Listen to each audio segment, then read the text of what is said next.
Hi guys, இனி நம்ம movie ரிவ்யூவில் மட்கா கிங் வெப் சீரிஸோட ரிவ்யூ தான் பார்க்க போகிறோம். இந்த சீரிஸ் அமேசான் பிரைமில் தமிழ் டப்பில் அவைலபிளாக இருக்குது. மறக்காமல் செக் அவுட் பண்ணி பாருங்கள். இந்த சீரிஸ் ஒரு சஸ்பென்ஸ் த்ரில்லர் சீரிஸாக வெளியே வந்திருக்கு. இப்போ இந்த சீரிஸோடைய கதையை பார்த்துடலாம். 1960 காலகட்டங்களில் எங்கே பார்த்தாலும் சீட்டாட்டம் சூதாட்டம் பயங்கரமான இது மாதிரியான சம்பவம்லாம் இருக்குது. இதில் நம்ம ஹீரோ ஒரு நேர்மையானவராக இருக்கார். இவர் தன்னுடைய ஓனருக்கு மேலே வேலை செஞ்சுட்ருக்காரு.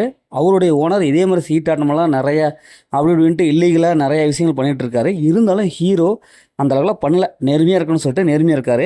அவரும் ஒரு சீட்டாட்ட கிளப்பு ஒன்று ஆரம்பிக்கிறாரு. ஆனால் அந்த கிளப்பில் நேர்மையான முறையில் நடத்திட்டு இருக்காரு. ஆரம்பத்தில் மெதுவாக போனாலும் அதுக்கப்புறம் படிப்படியாக முன்னேறி நல்ல ஒரு பணக்காரரான வளர்ச்சியடைஞ்ச நிலையில் ஆயிடுறாரு. அதுக்கப்புறம் ஃபேமிலியில் பயங்கரமான பிரச்சனை வருது. அதையும் இவர் ஃபேஸ் பண்ணுறாரு. இப்போ இறுதியில் இந்த பிரச்சனையெல்லாம் எப்படி சால்வ் பண்ணுறாரு, அவருக்கு வரக்கூடிய பிரச்சனைலாம் என்ன, இறுதியில் ஹீரோட லைஃப் என்னவோ மாறுச்சு அப்படிங்கிறதான் இந்த படத்துடைய கதை. இந்த சீரிஸோடைய பாசிட்டிவ் பார்த்தா லொக்கேஷனுங்க 1960 நம்ம கண்ணு முன்னாடி சூப்பராக காமிச்சிருக்காங்க. ஒவ்வொரு சீன்ஸும் நல்லாவே இருக்குது. மொத்தமாக ஒரு 8 எபிசோடு இருக்குது. அந்த 8 எபிசோடு ஃபஸ்ட்டு 3 எபிசோடு நல்லாவே இருக்குது. ஸ்க்ரீன் ப்ளே பொறுத்தவரை ரொம்ப சூப்பராக நல்லாவே அழகாக கொண்டு போயிருக்காங்க. நிறைய ரசிக்கிற சீன்ஸ்லாம் நிறைய இருக்குது. ஏன்னா ஹீரோடைய கேரக்டர் நல்லா தனித்துவமாக எழுதியிருக்காங்க. ஏன்னா இந்த காலத்துலேயும் இப்படி ஒரு மனிதரா அப்படிங்கிற மாதிரி இருக்குது. அதுக்கப்புறம் லாஸ்ட்டு ஒரு 3 எபிசோடு நல்லாவே இருக்குது. மிடில் மட்டும் கொஞ்சம் ஒரு அடிக்கிற மாதிரி இருக்குது. மற்றபடி படத்துடைய பியூஜியம் பொறுத்தவரைக்கும் நல்லாவே வந்திருக்கு. சூப்பரான ஒரு விஷயம் அப்படி கொடுத்துருக்காங்க. நான் சொன்ன மாதிரி சினிமோடோகிராஃபர் அட்டகாசமாக இருக்குது. 1960 நம்ம கண்ணு முன்னாடி காமிச்சிருக்காங்க.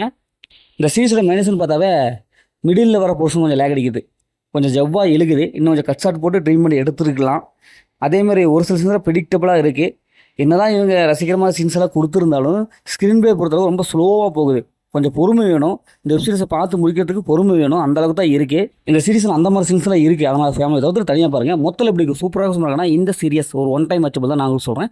ஓகே, இதே மாதிரி அடுத்த ஒரு புதிய மூவி சந்திப்போம்.